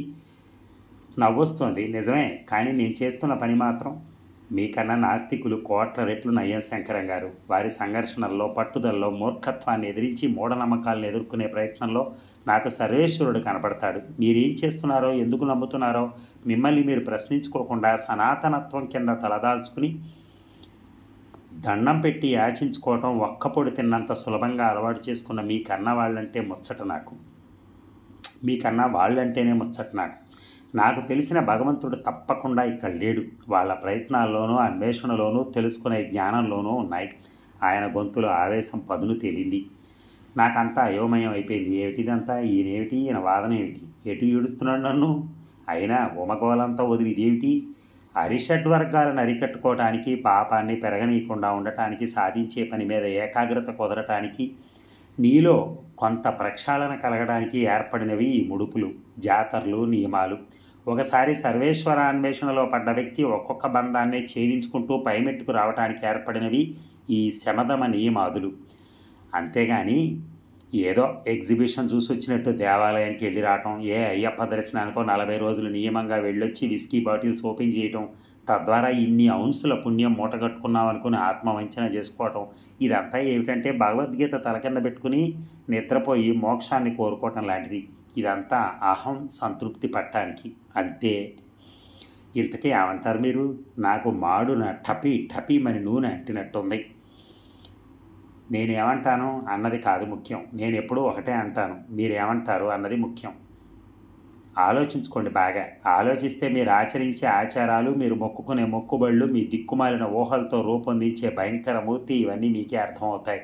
వస్తాను, టైం అయింది. మెల్లగా లేచి పై ఉత్తరయం దులుపుకుని వెళ్ళిపోయాడు ఆయన. అటే చూస్తూ కూర్చున్నాను నేను. ఆ తర్వాత వారం 10 రోజులు నేను ఆలోచిస్తూనే గడిపాను. నాకేదో తెలిసి తెలియని స్థితి. రామేశం గారు మొత్తానికి నాలో ఏవో మూసి ఉన్న తలుపుని బలవంతంగా తోసి తెరిచి వెళ్ళారు. ఒక మధ్యాహ్నం ఎవరో తలుపు కొడుతున్నారు. నాకు తెలియకుండానే అంతర్గతంగా రామేశం గారి రాక కోరుకుంటున్నాను. అందుకే గబాలను లేచి వెళ్ళి తలుపు తీశాను. ఉప్పెన గాలిలా ఒక ఆమె వెనక ఎవరో వ్యక్తి లోపలికొచ్చారు. ఆమె చేతిలో ఉమ్మ ఫోటో ముఖపత్రంగా ఉన్న ఈ తరం తెలుగు వీక్లీ ఉంది. ఆవిడ చొరవగా లోపలికొచ్చి కుర్చీలో కూర్చుని పరిచయాలు ప్రారంభించేసింది. అతను ఈ తరం పత్రికా సంపాదకుడు, పేరెన్నికగన్న రచయిత, జర్నలిస్ట్. పేరు రాఘవ. ఆమె శ్రీమతి సుధా రాఘవ. మాట్లాడటానికి ఏమీ లేనట్టుగా అతను పొడి పొడిగా మాట్లాడుతున్నాడు. కానీ ఆమె మాత్రం చాలా గట్టిది. నమస్కారాలు, పరిచయాలు అవగానే ఆవిడ అసలు విషయానికి వచ్చేసింది. ఉమ కథలను, కవితలను ఎక్కువగా ఎంకరేజ్ చేసేది అతని పత్రికేనట. ఆమె కథలకు ఎక్కువగా బొమ్మలు అవి వేసిన ఆర్టిస్టు విరించి అట. అతను రాఘవ ప్రాణ స్నేహితులు. అంతవరకు బాగానే ఉంది. కానీ ఉమ చనిపోయిన 15 రోజుల తర్వాత ఉమ రాసిన ఆఖరి ఉత్తరం, అది విరించికి రాసింది తీసుకుని అతను రాఘవ దగ్గరికి వచ్చాట. ఏమిటి, ఉమకు అతనికి కొంపదీసి ఏమైనా అడగలేక అడిగాను ఆ ప్రశ్న. అలా అయినా బాగుండిపోను. వాళ్ళిద్దరు కలిసి ఏమయ్యేవారో. బ్రహ్మచారి, అతనిదేముంది, అది కాదు విషయం గబగబా అంది ఆమె. మరి అనుమానంగా అడిగాను. కాసేపు మాట్లాడలేదు ఆమె. ఏదో చెప్పలేకపోతోంది. నేను రాఘవ వంక చూశాను. అతడు చటుక్కున లేచి వెళ్ళి కిటికీ దగ్గర నిలబడి బయటికి చుట్టం మొదలెట్టాడు. నా కొళ్ళు మండింది. ఇదిగో ఈ భావుకుల ముఠ అంటే నాకు అందుకే కోపం. విషయం ఎంత పెద్దది, చర్చ ఏమిటో ఇంకా తెలియదు. ఎదుటి వాళ్ళ భావాలు వాళ్ళకి అనవసరం. వాళ్ళ భావుకత, బాధ తప్ప. ఆ కిటికీలోంచి ఏమీ కనపడదు. ఎండిపోయిన చెట్టు, మబ్బులు లేని ఆకాశం తప్ప. అయినా అతన్నేమీ అనే పరిస్థితి కాదు కాబట్టి మీరు చెప్పండి రాఘవ. నేను ఇంకా మాట పూర్తి చేయలేదు. నేనే చెబుదాం అనుకుంటున్నాను శంకరం గారు. ఆ ఉత్తరాన్ని బట్టి ఆమె నన్ను గాఢంగా ప్రేమించారని, నన్ను దూరం చేసుకుని బతకలేక చనిపోయారని వీళ్ళు అర్థం చేసుకుని రభస చేస్తున్నారు. ఒక్క క్షణం నాకు నోట మాట రాలేదు. ఏమిటి కొత్త ట్విస్ట్? అతని వంక పరీక్షగా చూశాను. ఈ 30 గంట నుంచి అతను నాకు సుధా రాఘవ గారి భర్తగా దర్శనమిస్తున్నాడే కానీ ఒక ప్రత్యేక వ్యక్తిగా, అందులోనూ మా ఉమ ప్రేమించదగ్గ వ్యక్తిగా కనిపించడం లేదు. అయినా ఈ ప్రేమ అనేది పైత్య ప్రకోపం లాంటిది. దానికి అర్థం లేదు. సరే, ఈ గందరగోళం ఏమిటి అసలు? మీకు ఉమకి అంత పరిచయం ఉందా? సూటిగా అడిగాను తేరుకొని. అతను ఏదో మాట్లాడబోయాడు. ఆ విషయం నేను మొదటే అడిగానండి. ఆయన ఒక ఎడిటర్. ఆమె పత్రికకు వచ్చి కథలు అవి ఇచ్చేవారట. అప్పుడప్పుడు ఏవో రచయితల మీటింగ్స్లో కలుసుకునేవారట. సహజంగా పరిచయం అవుతుంది కదా. పైగా ఆవిడ కథలు, భావాలు అవి బాగుంటాయని ఈయన మెచ్చుకుని ఎంకరేజ్ చేసేవారట. ఇలా పత్రికల వాళ్ళకి సహజమేనండి ఇవన్నీ. ఆ మాత్రం చేత ఆ పిల్ల ఇలా పైత్యాన పడితే ఎలా? ఓరగా అతన్నే చూస్తూ అంది ఆమె. అతని వంక చూశాను. జవాబు చెప్పే స్థితిలో లేడు. ఉమా ఇంత బలహీనురాలా? ఇదే నిజమైతే ఈ కాలం పిల్లలకి చదువు గట్రా ఇవన్నీ మాన్పించి అంట్లు తోమించడం రైట్. పని మనిషి ఖర్చు అన్నా తప్పుతుంది. సుధా రాఘవ గారి చెప్పు చేతల్లో ఉన్నట్టు కనపడుతున్న ఈ వ్యక్తిని ప్రేమించి ఉమా అంత డ్రమాటిక్గా ఆత్మహత్య చేసుకుంది అంటే నాకు ఒక్కసారిగా ఆడజాతి మీదే సానుభూతి పోయింది. పైగా అతను తెలియదు ముర్రు అంటూ ఉంటే. అసలు ఈ విరించి ఎవరు? ఈయన అతను ప్రాణ స్నేహితులేండి. ఇదిగో ఈయనకి ఆఫీసు, ఆ తర్వాత అతని గది, ఇవే జీవితం. మా ఆయనే అతనికి ఉద్యోగం ఇప్పించింది కూడా. కూరలు తేవాలన్నా, సరుకులు తేవాలన్నా అదిగో అతను తోడు. ఆ పెద్ద మనిషి నిన్న సాయంత్రం మా ఇంటికి వచ్చి నువ్వే కారణం ఆమె చావుకంటూ ఈ ఉత్తరం చూపిస్తే ఏమనాలి చెప్పండి? కొంగుతో విసురుకుంటూ అంది సుధా రాఘవ. ఆమెది కొంచెం స్థూలకాయమేమో, ఫ్యాన్ గాలి సరిపోట్ల. హతోస్మి. మరీ పెళ్ళాం మాటలు విని కూరల సంచి మడిచి సరుకులు అవి మోసుకొచ్చే మనిషిని సుకుమారంగా, నాజుగ్గా అమెరికన్ జార్జెట్ చీరలు అవి కట్టుకుని ఉండే మా ఉమ ప్రేమించిందా? ఏ ప్రేమికుడు కూరలు తేకూడదని ఉందా ఎక్కడైనా? తెలుగు సినిమా హీరోలాగా చొక్కా నలగకుండా కూలీ చేసినట్టు కనపడాలని ఉందా? అతనికి మాత్రం ఆకలి, అవసరాలు ఉండవా? నా మనసు ఎదురు తిరిగింది. ఏదైనా ఈ ప్రేమ గురించి నాకు తెలియదు. ఇంకిప్పుడు తెలుసుకోవాలని కూడా లేదు. ఇప్పుడు ఏమిటంటారు? ఆలోచిస్తూ అడిగాను. అయిందేదో అయిపోయింది. మీ పిల్ల మీకు తిరిగి రానే రాదు. జరిగిన దానికి ఆమె మొండితనం తప్ప తగిన కారణం ఏమీ కనిపించడం లేదు. ప్రేమించడానికి ఆవిడిష్టమే అయినా ప్రేమించేటప్పుడు తెలియదా ఆయనకి పెళ్ళయిందని? మా పెళ్ళయ్యే 15 ఏళ్ళు బాబుగారు. ఈ పత్రికలో ఉద్యోగం రాకముందు ఈ మనిషితోనూ ఈయన ఊహాలోకలతోనూ నేను పడిన యాతన అంతా ఇంత కాదు. ఊహలు అన్నం పెట్టవు కదండి. మా పుట్టింటి నుంచి డబ్బు తెప్పించుకుని ఇల్లు ఎంత గుట్టుగా గడిపానో ఆ పరాత్పరుడికి ఎరుక. ఏదో ఇప్పుడు కాస్త పచ్చగా ఉన్నాం. ఈ మనిషి కాస్త నిలకడగా ఉద్యోగం చేసుకుంటున్నారు. ఇప్పుడు ఈ అనవసరమైన దుమారం రేగిందంటే ఈ కాస్త ఉద్యోగం కూడా. ఏదో చప్పుడైంది. తలుపు సున్నితంగా మూసుకుంది. పత్రిక పట్టుకుని బయటకు అడుగుపెట్టాడు రాఘవ. ఎక్కడికి? దీర్ఘం తీస్తూ అడిగింది. సిగరెట్కి వెళ్ళిపోయాడు. మిగిలిన ఇద్దరు కొంచెంసేపు మాట్లాడుకోలేదు. ఇప్పుడు చెప్పండి అన్నాను నేను. ఇదేదో తేలిపోతే బాగుండుననుంది నాకు. అసలు మా ఆయనకి ఈ ప్రేమలు వగైరాలు తెలుసని నేను అనుకోను. అందుకని ఇప్పుడు మళ్ళీ ఈ విషయం తీగలాగితే డొంక గదిలినట్టు బయటికి పొక్కకుండా ఉంటే మీకు మంచిది, మాకు మంచిది తేల్చి చెప్పింది. అంత టెన్షన్లోనూ నాకు ఆ మనిషిని ఏడిపించాలనిపించింది. అదేంటండి, ఆంధ్రదేశం అంతా అలజడి కలిగించిన వార్త. మీరు నేను కాదంటే ఆగుతుందా? బయటికి రాక తప్పదు. కానీ ఆవిడేం భయపడలేదు. అందుకనే విరించిని పట్టుకుని ఆ ఉత్తరం తీసేసుకోండి, దాంతో ఆ కాస్త ఆధారం పోతుంది. ఒక్కసారి ఆవిడని సూటిగా చూశాను. ఈ ఆడవాళ్లలో లౌక్యం ఎంత ఉంటుందా అని. ఈ మనిషికి సమాధానం చెప్పుకుంటూ సంసారం చేస్తూ సినిమాలకు తీసుకెళ్తూ జీవితం గడపడం అంటే ఏ బిజినెస్ లైన్లో ఉన్నవాడికే తీరును కానీ భావన జగత్తులో ఉండేవాళ్ళకు బాధే పాపం. ఈవిడకు బాధే ఒక రకంగా. నాకు విరించి తెలియదే. సాయంత్రం మీ ఇంటికి వస్తా అట్ట. అందుకే ఈ లోపల నేను ఈయన తీసుకుని విషయం మీకు చెప్పిపోదాని వచ్చాను. వస్తాను. అదేంటి, మీ ఆయన వచ్చేదాకా ఉండండి. ఏ పార్కులోనో కూర్చుని ఇంటికి వస్తారులేండి, నేను వెళ్ళొస్తాను. నమస్కారం. వెళ్ళిపోయింది ఆవిడ. పెద్ద తుఫాను తేలిపోయినట్టేది. గట్టిగా ఊపిరి పీల్చుకున్నాను. ఆలోచిస్తుంటే కొన్ని చిక్కుముడులు విడిపట్టడం లేదు. నేను ఇంకా ఒప్పుకోలేని విషయం ఏంటంటే, ఉమకు రాఘవకు మధ్య సున్నితమైన అనుబంధం ఏదో ఉందని. సానుభూతితో గౌరవం అయితే వేరు, కానీ సలక్షణమైన జీవితాన్ని కాలదనుకుని చచ్చిపోయేంత ఆవేశం తెచ్చిన ఆ బాధ పేరేమిటి? ఇదే ప్రేమ? ఇంత బాధ పెట్టే ఆ దిక్కుమాలిన ప్రేమ ఎవరికీ వద్దుగాకొద్దు. ప్రేమించడానికి కొంచెం అమాయకత్వం ఉండాలి, మనుషుల మీద నమ్మకం ఉండాలి. అసలు మొదటి నుంచి నాకు ఎదుటి వాళ్ళ మీద నమ్మకం తక్కువ. అందుకని ఈ సబ్జెక్టు గురించి నేను మాట్లాడలేను. ఏమైనా శ్రీమతి సుధారాఘవ చెప్పింది కొంచెం జానతనంగా ఉన్నా నిజం. ఆవిడ సంసారం రట్టు కాకుండా ఆవిడ ప్రయత్నించడంలో తప్పు లేదు. ఇప్పుడు ఈ అనవసరపు ప్రేమ కథలు ఏమైనా బయటపడ్డా అవి నాబోటి వాడికి సిల్లీగా ఉన్నా బంధుజనానికి విందు భోజనం. అందులో వాస్తవానికి ఒకటే రూపం, ఊహకు బోలెడు రూపాలు. ఆమె చెప్పింది ఒప్పుకోక తప్పదు. అసలు అటువంటి భార్య లేకపోతే ఈ రాఘవ లాంటి వాళ్ళు ఏమైపోతారు? వెంటనే చెప్పులు వేసుకుని వెళ్ళి దగ్గరున్న పుస్తకాల షాపులో రాఘవ రాసిన కథల సంపుటిలు, పాత పత్రికలు కొన్ని, నవల ఒకటి తీసుకొచ్చాను. సాయంత్రం వస్తానన్న విరించి రాలేదు. కానీ ఆ రాత్రి ఆఖరు జాము లోపల రాఘవ నాకు చాలా విధాల అర్థమయ్యాడు. అతని కవిత్వంలో గుప్పెటతో గుండెను అదిమి వేసే శక్తి ఏదో ఉంది.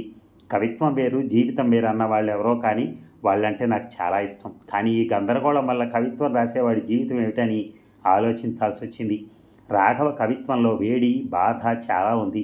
అతని జీవితం, అతని కవిత్వం సమాంతర రేఖలు, ఒప్పుకోక తప్పదు. ఇప్పుడు ఇతని కవిత్వంలో సౌకుమార్యం హృదయ తంత్రులను అతి సున్నితంగా మీటి ఆ శరశ్చంద్రిక స్నానాభినివేశాన్ని గొప్ప రేఖాచిత్రంగా మలుస్తుంది. ఆ సౌందర్య భావనా చిత్రంలో అక్షరలక్ష్మిని పట్టమహిషిగా నిలబెట్టిన ఈతను ధన్యుడు అన్నారు ఒక పుస్తకపు ఆశీర్వచనంలో ఒక పేరెన్నిక గన్న ఒక కవి. సమకాలీకులు మెచ్చరు కవిత్వాన్ని అన్న కవి సాంప్రదాయంలో ఒక మహాకవి తన వయసులో సహవయసు లేని వాడికి ఇంతటి ఆశీస్సులు ఇచ్చాడు అంటే ఈ రచయితల జాతి అంతా చాలా ఉన్నతులైన వారై ఉండాలి. మరి ఉమ సంగతి ఏమిటి? ఆ పిల్ల రాస్తుందని తెలుసు కానీ పాపం చదవమని నన్ను ఏనాడు బలవంత పెట్టి ఎరగదు. వెతుకుదామంటే పాత పత్రికలు కూడా లేవు ఇంట్లో. ఇక ఆ సాయంత్రం వచ్చాడు విరించి. లేతగా తమలపాకు తీగలా ఉన్నాడు. ఇంకా ప్రపంచపు దారుణాలు అతని జీవితం మీద ముద్రలు వేయలేదు కాబోలు. గబగబా మాట్లాడుతున్నాడు. ఆలోచన కన్నా ముందు దాన్ని మాటగా మార్చేద్దామని ప్రయత్నించే ఆవేశం ఉంది అతనికి. ప్రపంచంలో ఏమోలో మునిగిపోతుంటే తను తప్ప రక్షించే వాళ్ళు ఎవరూ లేరన్నంత స్పీడ్గా పరిగెత్తే లక్షణం ఉన్న మనిషి అతడు తనను తాను పరిచయం చేసుకున్న 10 నిమిషాల్లో అతను అమాయకంగా కనపడుతున్నా అవసరం వచ్చినప్పుడు ఉద్రేకం, కోపం వచ్చినప్పుడు మధ్యాహ్న మార్తాండులా మారిపోతాడు అనిపించింది. ఇతని చేతుల్లో ఉమ జీవిత రహస్యం ఉందంటే బాధ అనిపించింది నాకు. ఏమైనా సార్, ఈ విషయం ప్రపంచానికి తెలియవలసిందే. ఉత్తరం ఒక గొప్ప చరిత్ర సార్. దీనికోసం నా జీవితం, నా కెరీర్ పణంగా వడ్డమన్నా వడ్డుతాను. అనవసరంగా చేతులు ఎక్కువ చాచి మాట్లాడతాడు ఆవేశం వస్తే. నవ్వొచ్చింది నాకు. ఆరిది అఘాయిత్యం. 20 ఏళ్ళు నిండని తనకి పణంగా వడ్డేందుకు ఏముందనో. ఈ కళాకారులంతా తమ జీవితాలకు తాము చాలా ప్రాముఖ్యత ఇచ్చుకుంటారు పాపం. ఇంతకీ ఆ ఉత్తరం ఇది? అతి మెల్లగా అడిగాను. ఇదిగో సార్, తీసుకోండి. పనిలో పని మా ఉమ రాసినవి ఏమన్నా ఉన్నాయా మీ దగ్గర? ఉన్నాయి సార్, ఇదిగో నా దగ్గర ఆవిడ రాసిన కటింగ్స్ కొన్ని ఉన్నాయి. నేను ఒక రకంగా ఆవిడ ఫ్యాన్ని సార్. మీరు చదువుతూ ఉండండి, నాకు పక్క స్ట్రీట్లో కొద్దిగా పనుంది, ఇప్పుడే వస్తాను. ఆ ఉత్తరం జాగ్రత్త అండోయ్. సుడిగాల్లా బయటికి పోబోయాడు. నాకు నవ్వొచ్చింది. విరించి, ఏమిటి సార్, గుమ్మం పట్టుకుని వేలాడుతూ లోపలికి వంగి అడిగాడు. నేనెవరో తెలియదు, నా మీద మాత్రం నీకు నమ్మకం ఏమిటి? ఇది మాయం చేయనని. ఎందుకు సార్, దానికి జిరాక్స్ కాపీలు తీయించి ఉంచాను. అయినా మీరు అలా చేయలేండి సార్, మీ మీద నాకు ఆ నమ్మకం ఉంది. వెళ్ళిపోయాడు. ఆరిని అతను తెలివి తక్కువవాడు అనుకోవడం ఎంత అమాయకత్వం. అయినా అతనిలో ద్వంద్వ ప్రకృతి ఉంది. నా లాయర్ బుర్ర పనిచేయటం ప్రారంభించింది. మొదట ఈ ఉత్తరం విప్పగానే చెయ్యి వణికింది. ముందు సంబోధన, తర్వాత సంతకం చూశాను. ఆ తర్వాత చదవటం ప్రారంభించాను. డియర్ విరించి, ఈ ఉత్తరం నీకు చేరేటప్పటికీ ఉమ లోకంలో ఉండదు. స్వప్న ప్రపంచాల సౌగంధిక స్వాధనంలో ఉంటుంది. కలగా మిగిలిపోయిన నా అనుభూతుల్ని తిరగబడిన దేవతల్లా నా ప్రాణాలని దిగంతాల వైపుకు తరుముతున్నాయి. అసలు మృత్యువు అంటే ఏమిటి విరించి? నీ జీవితం అనుభవం కూడా చాలా చిన్నది. ఈ ప్రశ్నకు జవాబు చెప్పలేదు. జీవి ఈ దేహాన్ని వదిలి అదృష్టవంతులైతే అమృతతత్వంలోకి వెళ్ళిపోవటమే కదూ. మరి చావు ఏమిటంటావు? ఎందుకు ఏడుపు? ఈ చేదు నిజాలు, బాధ అనుభవాలు ఈ కట్టికి. స్వప్న సౌందర్యాలు, నిర్హేతుక జాయమాన మాధుర్యాలు ఆత్మవే అయితే ఈ పీడకల లాంటి శరీరాన్ని వదిలి నేను తప్పు చేస్తున్నానంటావా? నాకు తెలుసు నువ్వు ఏడుస్తావు, కానీ అర్థం చేసుకోవటానికి ప్రయత్నించు. బతకలేక వెళ్ళిపోతున్నాను. విసిగే మృత్యువైతే నాకు 25 ఏళ్లకే విసుగు వచ్చేసింది తమ్ముడు. చాలు జీవితం అనిపించింది.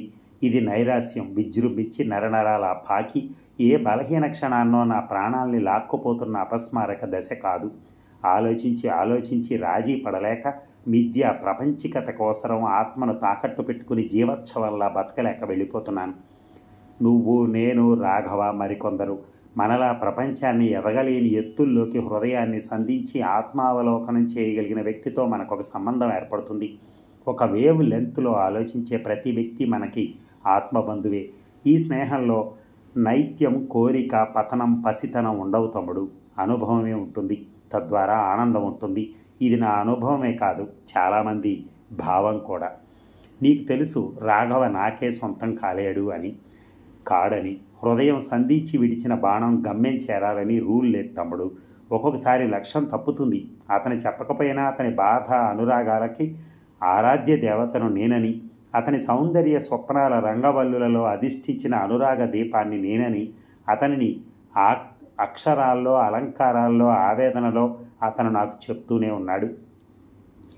కానీ అతన్ని పోగొట్టుకున్న దుఃఖంతో చచ్చిపోతున్నానని మాత్రం అనుకోకు.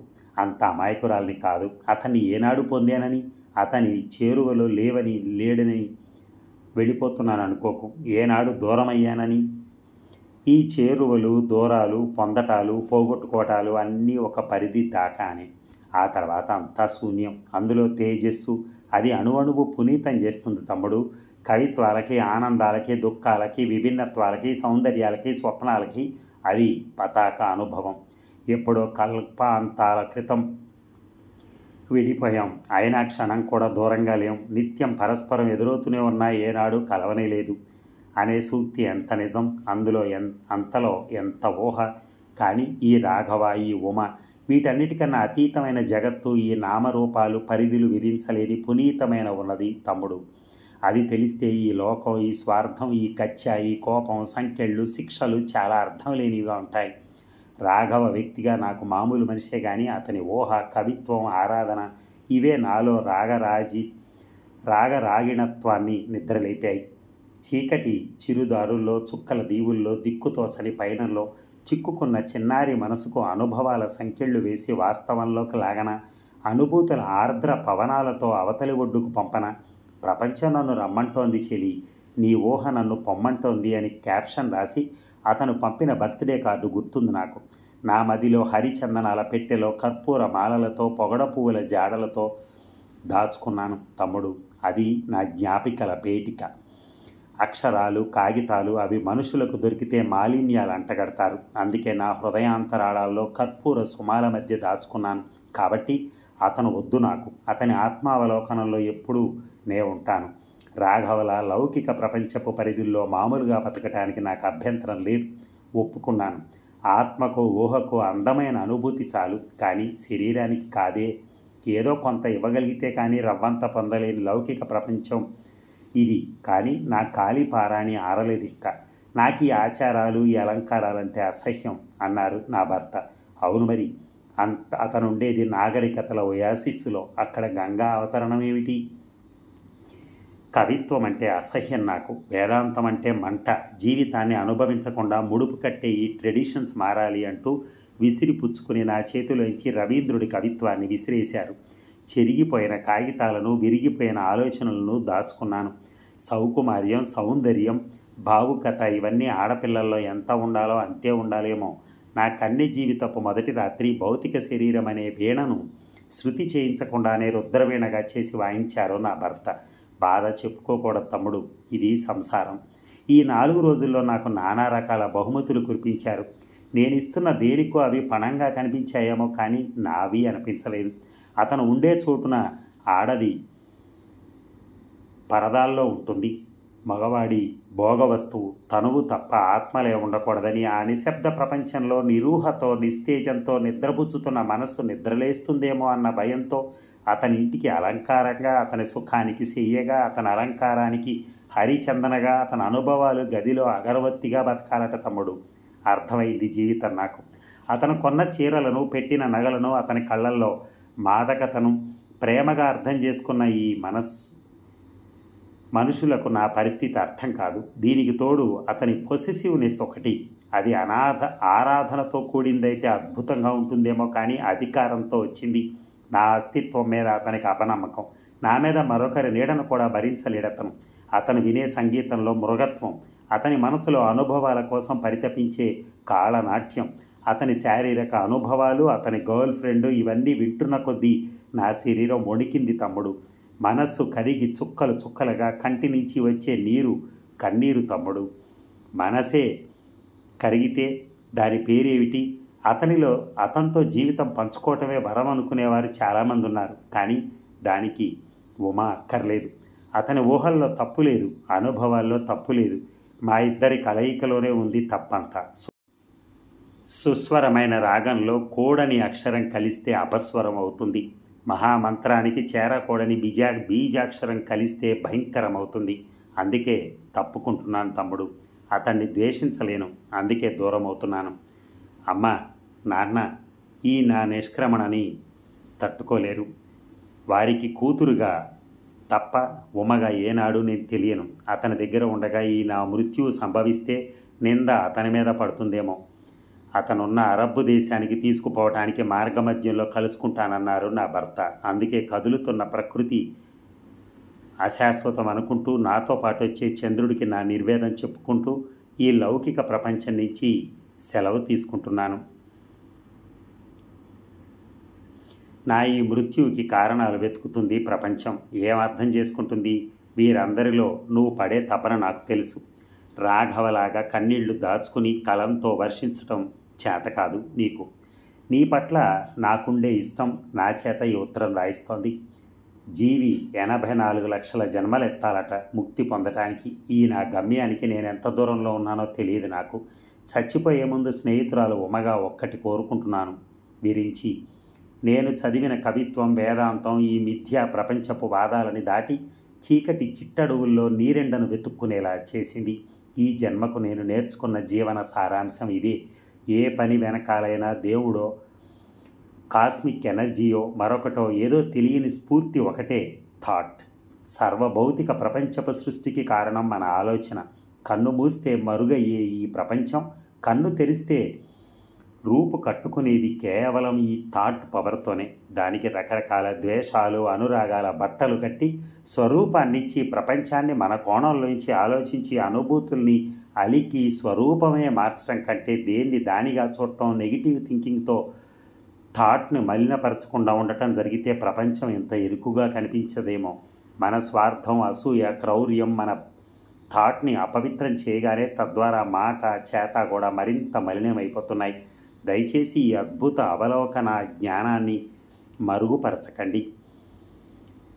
చేసే ప్రతి పని వెనకాల ఈ జ్ఞానం వర్ధిల్లి మాటతో జతకూడితే ఇప్పుడున్న మామూలు మానవత్వపు వైతరిని దాటి సుస్నాతకతతో అవతలి ఒడ్డు చేరుకోగలవనిపిస్తోంది. రాఘవ్తో చెప్పు విరించి, ఉమ నీ అవలోలిక